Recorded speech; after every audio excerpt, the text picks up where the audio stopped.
मेरा नाम प्रतिष्ठा देवेश्वर है। प्रतिष्ठा जी, आपकी जो एक्सीडेंट हुआ कब? मेरा एक्सीडेंट 2011 में हुआ था, तब मैं 13 साल की थी। ठीक है, आप ऑक्सफोर्ड यूनिवर्सिटी में पढ़ने जा रहे हो विदेश में, क्या महसूस कर रहे हो? बहुत बहुत ज़्यादा खुशी हो रही है। मैंने बहुत साल बहुत मेहनत की इसके लिए। बहुत मेरा बचपन से ये सपना था कि जो वर्ल्ड के बेस्ट एजुकेशन इंस्टीट्यूट्स हैं वहाँ से मैं पढूं। पहले मैंने दिल्ली यूनिवर्सिटी से पॉलिटिकल साइंस ऑनर्स पढ़ा और उसके बाद मुझे था कि मुझे पब्लिक पॉलिसी पढ़ना है और वो बेस्ट ऑक्सफोर्ड यूनिवर्सिटी में ही है, तो वहाँ पे मैंने अप्लाई किया। पता नहीं, उम्मीद नहीं थी कि मिल जाएगा क्योंकि बहुत एक्सेप्टेंस रेट जो है ऑक्सफोर्ड यूनिवर्सिटी का बहुत कम है। बट क्योंकि मैंने इतनी मेहनत की थी और क्योंकि इतने वेल विशर्स का आशीर्वाद था मेरे साथ, भगवान का आशीर्वाद था, बहुत खुशी है कि आज मैं यहाँ तक पहुँच पाई हूँ। और मैं यहाँ से आगे, मेरा यही सपना है कि मैं जो ये आज तक मैंने हासिल किया है, आगे जाके भी मैं सबका नाम रोशन कर सकूँ। आप दिल्ली में पढ़ाई की है आपने, व्हीलचेयर पे होते हुए क्या क्या दिक्कत आई है?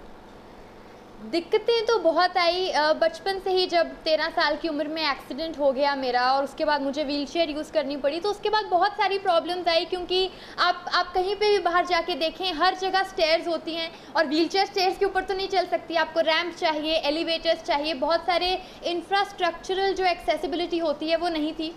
तो काफ़ी ज़्यादा दिक्कत आई उसमें मुझे। दिल्ली जाने के बाद भी वहाँ पे ट्रैवल करना, क्योंकि जो कैब्स होती हैं वो एक्सेसिबल नहीं होती, तो उनमें भी बड़ा लड़ के मुझे कैब्स में जाना पड़ता था, क्योंकि उसके ऊपर जो कैरियर होता है वहाँ पे व्हीलचेयर रखने के लिए कैरियर था नहीं कैब्स में।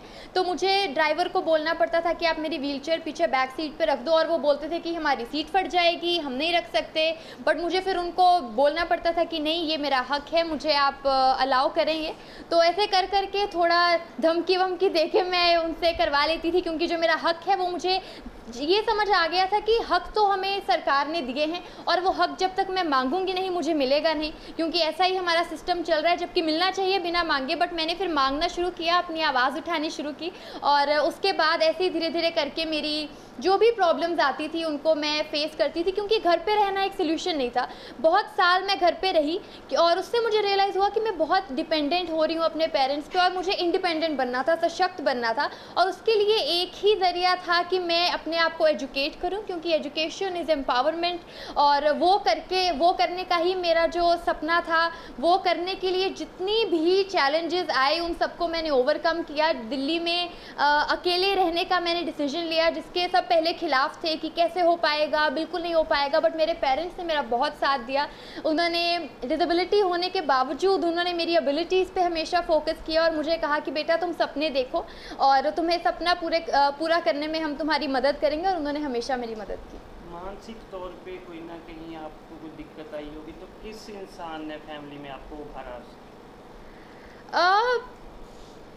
मानसिक तौर पे तो, क्योंकि जब कोई आपके साथ दुर्घटना होती है तो उसके बाद जो पोस्ट ट्रॉमेटिक स्ट्रेस होता है वो तो होता ही है। तो काफ़ी देर तक मुझे काफ़ी बुरा लगता था ये सोच के। आप सोचिए, आप 13 साल के बच्चे हैं और आपको पढ़ाई करने का बहुत शौक है, आप हमेशा टॉप करते हैं, और एकदम से आपका स्कूल जाना बंद हो गया, आपके दोस्त से नहीं मिल सकते, आप घर में बंद है, तो उसका मानसिक तौर पर असर तो पड़ता है।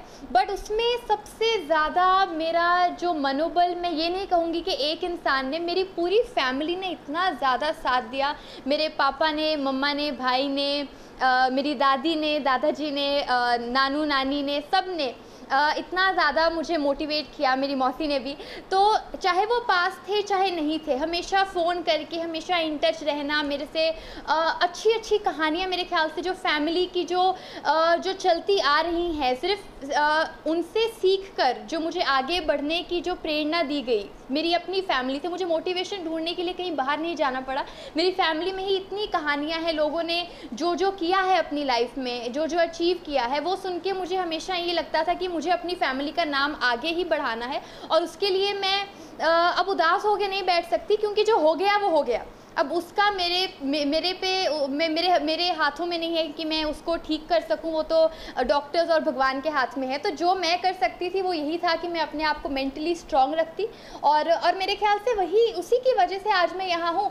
मैं ये कहना चाहूँगी कि ज़िंदगी में कभी भी किसी को भी लगे कि मेरी आज ज़िंदगी ख़त्म हो गई है, तो वो ख्याल बिल्कुल गलत है, क्योंकि उस टाइम पे मुझे लग रहा था कि अब मैं चल नहीं सकती, अब तो शायद मैं कुछ नहीं कर पाऊँगी, मैं स्कूल नहीं जा सकती, मैं दोस्तों से नहीं मिल सकती। बट एक वो 8 साल पहले वो दिन था और एक आज का दिन है कि मैं पूरी दुनिया घूम चुकी हूँ, मैं वर्ल्ड की बेस्ट यूनिवर्सिटी में पढ़ने जा रही हूँ और अपना हक मांग के ही मैंने लिया है। तो उससे बहुत अब मेंटली मैं बहुत उसकी वजह से काफ़ी स्ट्रांग हो चुकी हूँ। अब फाइनली आप यूनिवर्सिटी में एडमिशन हो गई है, आप पढ़ने भी जा रहे हो, क्या टीचा है? मेरा मकसद यही है कि जो लोग ऐसे हैं जिनकी कोई सुनता नहीं है, क्योंकि हमारे देश में, पूरी दुनिया में बहुत सारी मार्जिनलाइज्ड और डिप्रेस्ड कम्युनिटीज़ हैं जो कि माइनॉरिटीज़ हैं, उनकी कोई सुनवाई नहीं है। इतने सालों से, सेंचुरीज से उनको साइडलाइन किया जा रहा है, उनके जो हम पॉलिसीज़ बनाते हैं उनमें हम उनको निगलेक्ट करते हैं, हम उनके बारे में सोचते ही नहीं कि ये भी कुछ लोग हैं जिनकी क्या क्या दिक्कतें हो सकती हैं, उनकी कहानियाँ ही लोगों तक नहीं पहुँची हैं। मेरी तो एक है जो आपके तक आज फॉर्चुनेटली इस चैनल के माध्यम से पहुँच रही है, बट बहुत सारे लोग हैं जिन ज़रूरत है, जिनको बहुत ज़्यादा गवर्नमेंट की हेल्प की, लोगों की, सोसाइटी की हेल्प की। तो इसीलिए मेरा मकसद यही है कि मैं विदेश में पढ़ाई अपनी ख़त्म करके मैं वापस इंडिया ही आऊँ और मैं अपने देशवासियों की मैं सेवा करूँ, और स्पेशली जो इंडिया में जो पिछड़े जो कम्युनिटीज़ हैं, जो मार्जिनलाइज्ड कम्युनिटीज़ हैं, उनके लिए मैं कुछ कर सकूँ। तो वही मेरी लाइफ का एक मकसद है। ਜ਼ਿੰਦਗੀ ਦੇ ਵਿੱਚ ਜੋ ਲੋਕ ਹਾਰ ਮੰਨ ਜਾਂਦੇ ਨੇ, ਜੋ ਠੀਕ ਵੀ ਹੁੰਦੇ ਨੇ, ਉਹਨਾਂ ਦੇ ਲਈ ਤੁਸੀਂ ਪ੍ਰੇਰਨਾ ਕੀ ਮੈਸੇਜ ਦੇਣਾ ਚਾਹੁੰਦੇ ਹੋ? मैं ये समझती हूँ कि जो मेरी डिसेबिलिटी है, जो मेरा चैलेंज है, वो आप सबको नज़र आ रहा है कि मैं व्हीलचेयर पे बैठी हूँ, बट हर किसी इंसान का कोई ना कोई चैलेंज होता है, मेंटली, फाइनेंशियली, इमोशनली, सबकी लाइफ में पेन है, सबकी लाइफ में कोई ना कोई प्रॉब्लम है। बट उससे हार मान जाना कभी भी कोई सोल्यूशन नहीं होता। जैसा कि मैंने कहा कि आप ये मान के चलो, मेरी लाइफ से चाहे आप एग्जाम्पल लो कि आपको कभी लग सकता है कि आज के बाद शायद मैं कुछ कर ही ना पाऊँ, ये मेरे पे कितना बड़ा ट्रेजेडी हो गई, पहाड़ टूट पड़ा, अब मैं क्या करूँगा, आप हताश हो जाते हैं। बट आप उस मोमेंट में अपने आप को संभाल के रखिए, आप अपने आप को ये समझाइए कि ये दिस टू शैल पास, ये भी गुजर जाएगा। समय अच्छा भी नहीं रहता हमेशा के लिए, समय बुरा भी नहीं रहता हमेशा के लिए। तो जो बुरा वक्त है वो हमेशा बीत जाता है अगर आप मेंटली स्ट्रांग रहें, इमोशनली स्ट्रांग रहें और अपने आप में हमेशा सेल्फ कॉन्फिडेंस रखें। अपने आप, मेरी एक डिसेबिलिटी होने के बावजूद भी आप मेरी एक जर्नल है जिसमें मैंने सारी अपनी जो एबिलिटीज़ हैं, जो मैं अभी भी कर सकती हूँ, उसकी मैंने लिस्ट बना के रखी है कि मेरा बिल्कुल ब्रेन वर्किंग है, मेरे हैंड्स वर्क करते हैं, तो मैं इनको यूज़ करूँगी और इनके साथ मैं जो भी सर्विस कर सकूँ, अपने देश के लिए सेवा कर सकूँ, वो मैं करूँगी। तो आप भी यही सोचिए कि हमेशा कल खूबसूरत होगा और हमेशा, अगर आज आपकी ज़िंदगी में कोई तकलीफ़ है वो हमेशा के लिए नहीं रहने वाली, और यही आप कॉन्फिडेंस के साथ आगे बढ़ें। और मैं आपसे वादा करती हूँ कि हमेशा सब कुछ धीरे धीरे करके ठीक हो जाएगा। Thank you ji, thank you. मेरा नाम मनीष शर्मा है, मैं ਇੱਥੇ ਹੁਸ਼ਿਆਰਪੁਰ DSP ਸਪੈਸ਼ਲ ਬ੍ਰਾਂਚ ਲੱਗਿਆ ਹੋਇਆ। ਅੱਜ ਤੋਂ ਕੁਝ 8-9 ਸਾਲ ਪਹਿਲਾਂ ਚੰਡੀਗੜ੍ਹ ਜਾਂਦੇ ਵਕਤ ਸਾਡਾ ਕਾਰ ਐਕਸੀਡੈਂਟ ਹੋ ਗਿਆ ਸੀਗਾ। ਉਹਦੇ ਵਿੱਚ ਮੇਰੀ ਸਾਰੀ ਫੈਮਿਲੀ ਸੀ, ਸਾਡੇ ਸਾਰਿਆਂ ਦੇ ਸੱਟਾਂ ਲੱਗੀਆਂ, ਬਟ ਬੇਟੀ ਦੇ ਸੱਟ ਜ਼ਿਆਦਾ ਲੱਗੀ ਸੀ। ਇਹਦਾ ਇਲਾਜ ਮੁੱਢਲੇ ਤੌਰ 'ਤੇ ਪਹਿਲਾਂ ਜਲੰਧਰ ਤੋਂ ਹੋਇਆ, ਫਿਰ ਵੱਖ-ਵੱਖ ਹਸਪੀਟਲਸ ਦੇ ਵਿੱਚ, ਪੂਨਾ ਤੋਂ ਬੰਬੇ, ਬੰਗਲੌਰ, ਹਰ ਜਗ੍ਹਾ ਤੋਂ ਇਹਦਾ ਇਲਾਜ ਚੱਲਦਾ ਰਿਹਾ। ਬਟ ਪ੍ਰਤਿਸ਼ਠਾ ਜਿਹੜੀ ਇਹ ਬੇਟੀ ਹੈਗੀ ਹੈ, ਜਿਹਦੀ ਕਿ ਹੁਣ ਆਕਸਫੋਰਡ ਯੂਨੀਵਰਸਿਟੀ 'ਚ ਐਡਮਿਸ਼ਨ ਹੋਈ ਹੈ ਮਾਸਟਰਸ ਇਨ ਪਬਲਿਕ ਪੋਲਿਸੀ ਵਾਸਤੇ, ਇਹਦੀ ਇੱਛਾ ਸ਼ਕਤੀ ਬਹੁਤ ਪ੍ਰਬਲ ਸੀਗੀ। ਇਹ ਸੈਲਫ ਮੋਟੀਵੇਟਡ ਚਾਈਲਡ ਹੈਗੀ ਆ। ਇਹਨੂੰ ਸ਼ੁਰੂ ਤੋਂ ਇਹ ਸੀ ਕਿ ਮੈਂ ਜ਼ਿੰਦਗੀ ਦੇ ਵਿੱਚ ਜੇ ਮੇਰੇ ਸੱਟ ਲੱਗੀ ਆ ਤਾਂ ਉਹ ਸੱਟ ਮੈਨੂੰ ਪ੍ਰਭਾਵਿਤ ਨਹੀਂ ਕਰ ਸਕਦੀ, ਮੈਂ ਜੋ ਜ਼ਿੰਦਗੀ 'ਚ ਗੋਲ ਹਾਸਲ ਕਰਨਾ ਆ ਇਹ ਕਰਨਾ ਹੀ ਹੈਗਾ ਆ। ਜਦੋਂ ਇੱਥੋਂ +2 ਕਰਕੇ ਦਿੱਲੀ ਗਈ ਆ ਤਾਂ ਸਾਨੂੰ ਕਾਫੀ ਥੋੜ੍ਹਾ ਡਰ ਵੀ ਲੱਗ ਰਿਹਾ ਸੀਗਾ, ਕਿਉਂਕਿ ਦਿੱਲੀ ਵਰਗੀ ਜਗ੍ਹਾ ਦੇ ਵਿੱਚ ਭੀੜ ਭੜੱਕੇ ਸ਼ਹਿਰ ਦੇ ਵਿੱਚ ਜਾਣਾ, ਉੱਥੇ ਸਾਨੂੰ ਡਰ ਲੱਗ ਰਿਹਾ ਸੀ ਕਿਸ ਤਰ੍ਹਾਂ ਇਹ ਕੈਰੀ ਔਨ ਕਰੇਗੀ।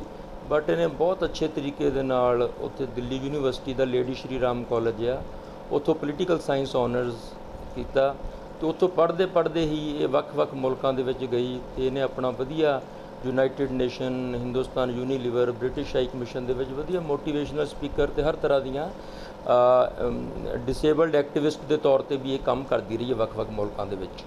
ਤੇ ਉਸ ਤੋਂ ਬਾਅਦ ਇਹਦੀ ਇੱਛਾ ਸੀ ਕਿ ਜੇ ਮੈਂ ਮਾਸਟਰਸ ਕਰਨੀ ਆ ਤਾਂ ਉਹ ਬਹੁਤ ਹੀ ਇੱਕ ਜਿਹੜੀ ਵਰਲਡ ਦੀ ਵਧੀਆ ਯੂਨੀਵਰਸਿਟੀ ਤੋਂ ਕਰਨਾ ਚਾਹੁੰਦੀ ਆ, ਤਾਂ ਕਿ ਇਹਦਾ ਹੋਰ ਬੱਚਿਆਂ ਵਾਸਤੇ ਵੀ ਮੋਟੀਵੇਸ਼ਨ ਹੋ ਸਕੇ ਕਿ ਸੱਟ ਜਿਹੜੀ ਹੁੰਦੀ ਆ ਇਹੋ ਜਿਹੀ ਸੱਟ ਹੈਗੀ ਆ ਜਿਹਦੇ ਨਾਲ ਕਿ ਆਮ ਤੌਰ 'ਤੇ ਇਨਸਾਨ ਟੁੱਟ ਜਾਂਦਾ ਹੈ, ਬੈੱਡ 'ਤੇ ਪੈ ਜਾਂਦਾ ਹੈ, ਆਪਣੀ ਉਹਦੀ ਜੀਣ ਦੀ ਇੱਛਾ ਸ਼ਕਤੀ ਖਤਮ ਹੋ ਜਾਂਦੀ ਹੈ। ਪਰ ਇਸ ਬੱਚੀ ਨੇ ਆਪਣੇ ਆਪ ਨੂੰ ਖੁਦ ਹੀ ਮੋਟੀਵੇਟ ਕੀਤਾ। ਸਾਡਾ ਤਾਂ ਸਿਰਫ ਇੰਨਾ ਸੀ ਵੀ ਅਸੀਂ ਇਹ 'ਤੇ ਖਰਚ ਕਰ ਸਕਦੇ ਸੀ, ਪੈਸਾ ਲਗਾ ਸਕਦੇ ਸੀ, ਬਾਕੀ ਸਾਰੀ ਇਹਦੀ ਆਪਣੀ ਮਿਹਨਤ ਹੈ।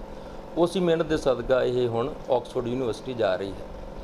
ਜਦੋਂ ਸੱਟ ਲੱਗੀ ਸੀ ਸਭ ਤੋਂ ਜ਼ਿਆਦਾ ਮੋਟੀਵੇਟ ਪਰਿਵਾਰ ਦਾ ਜ਼ਰੂਰ ਹੱਥ ਹੋਣਾ ਚਾਹੀਦਾ ਹੈ, ਕਿਹਨਾਂ ਨੇ ਮੋਟੀਵੇਟ ਕੀਤਾ? ਸਭ ਤੋਂ ਜ਼ਿਆਦਾ ਇਹਦੀ ਮਦਰ ਨੇ, ਇਹਦੀ ਮਦਰ ਦਾ ਹੱਥ ਬਹੁਤ ਜ਼ਿਆਦਾ ਰਿਹਾ ਆ। ਉਹਨਾਂ ਨੇ ਹੀ ਸਾਰਾ, ਕਿਉਂਕਿ ਬੇਟੀ ਆ ਤੇ ਇਹਦੀ ਮਦਰ ਨੇ ਹੀ ਇਹਦੇ ਨਾਲ ਹੋ ਕੇ ਇਹਨੂੰ ਹੌਸਲਾ ਦਿੱਤਾ। ਇਹਦੀ ਸਕੂਲ ਦੀ ਐਜੂਕੇਸ਼ਨ, ਕਿਉਂਕਿ ਵਾਈਫ ਉਸੇ ਸਕੂਲ 'ਚ ਪੜ੍ਹਾਉਂਦੇ ਸੀ ਜਿੱਥੇ ਪੜ੍ਹਦੀ ਸੀ, ਫਿਰ ਉਹਦੀ ਐਜੂਕੇਸ਼ਨ ਨੂੰ ਕੈਰੀ ਕਰਨ ਦੇ ਵਿੱਚ ਵਾਈਫ ਦਾ ਜ਼ਿਆਦਾ ਯੋਗਦਾਨ ਹੈਗਾ ਹੈ। ਜਿਹੜੇ ਲੋਕ ਸਾਨੂੰ ਇਸ ਨੂੰ ਦੇਖ ਰਹੇ ਆ, ਲੋਕ ਪੂਰੇ ਸਹੀ ਹੋ ਕੇ ਵੀ ਨਹੀਂ ਆਪਣਾ ਅਚੀਵ ਕਰ ਪਾਉਂਦੇ ਆ, ਇਹਨਾਂ ਦੇ ਲਈ ਇੱਕ ਮਿਸਾਲ ਆ, ਕੀ ਮੈਸੇਜ ਦੇਣਾ ਚਾਹੁੰਦੇ? ਮੈਂ ਇਹੀ ਮੈਸੇਜ ਦੇਣਾ ਚਾਹੁੰਦਾ ਆ ਕਿ ਹਰ ਇਨਸਾਨ, ਖਾਸ ਤੌਰ 'ਤੇ ਜਿਹੜੀਆਂ ਲੜਕੀਆਂ ਹੈਗੀਆਂ ਆ, ਉਹ ਆਪਣੇ ਅੱਗੇ ਵਧਣ। ਉਹਨਾਂ ਦੇ ਵਿੱਚ ਬਹੁਤ ਹੌਸਲਾ ਆ। ਉਹਨਾਂ ਨੂੰ ਹਿੰਦੁਸਤਾਨ ਦੀ ਜਿਹੜੀ ਹਰ ਲੜਕੀ ਆ, ਮੈਂ ਤਾਂ ਚਾਹੁੰਦਾ ਮੇਰੀ ਬੇਟੀ ਦੀ ਤਰ੍ਹਾਂ ਅੱਗੇ ਆ ਕੇ ਤੇ ਜ਼ਿੰਦਗੀ ਦੇ ਵਿੱਚ ਸਫਲ ਹੋਵੇ। ਤੁਹਾਡੀ ਬੇਟੀ ਨੇ ਤੁਹਾਡਾ ਨਾਮ ਰੋਸ਼ਨ ਕੀਤਾ ਪੂਰੇ ਵਿਸ਼ਵ ਦੇ ਵਿੱਚ, ਤੁਸੀਂ ਪੜ੍ਹਨ ਜਾ ਰਹੇ ਹੋ, ਕੀ ਮਹਿਸੂਸ? ਇਹ ਤਾਂ ਨੈਚੁਰਲੀ ਬਹੁਤ ਗੌਰਵ ਦੀ ਗੱਲ ਆ। ਸਾਡੀ ਫੈਮਿਲੀ ਵੈਸੇ ਵੀ ਐਜੂਕੇਸ਼ਨਿਸਟ ਦੀ ਫੈਮਿਲੀ ਹੈਗੀ ਆ।